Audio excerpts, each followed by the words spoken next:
I think the most important piece of advice that I would give to a prospective home buyer, someone that's looking to buy a new home, is to first communicate with a lender, someone that they know or someone that they know they can trust, and learn about what's going to be required, how much they can qualify for.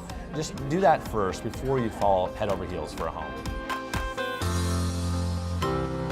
When it comes to picking a lender, I think it's very important that you talk to people that you know, people who have purchased a home recently or refinanced a home recently, and find out about their experience.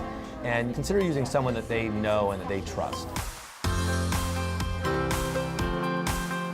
Well, when you're comparing adjustable rate mortgages and fixed rate mortgages, I think the number one thing you've got to keep in mind up front is that both can be good depending on your situation. You really have to consider, how long are you going to be in the home?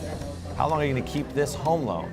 Adjustable rate mortgages can be ideal for someone who might plan to be in the home for a short period of time, or who may have an income change coming up in the near future, and they don't mind refinancing. Adjustable rate mortgages can be very good.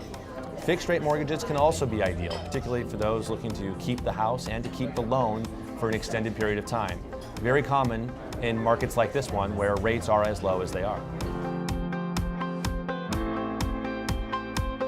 Well, the mortgage market in Coronado currently is actually quite strong. I mean, jumbo financing is back. Interest rates are quite low, in fact, lower than I've ever seen them, lower than they've ever been.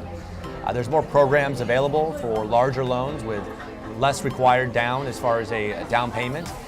You've got interest rates down beneath 4%, interest-only options available, plenty of choices to choose from. So I'm very optimistic about the market here in Coronado.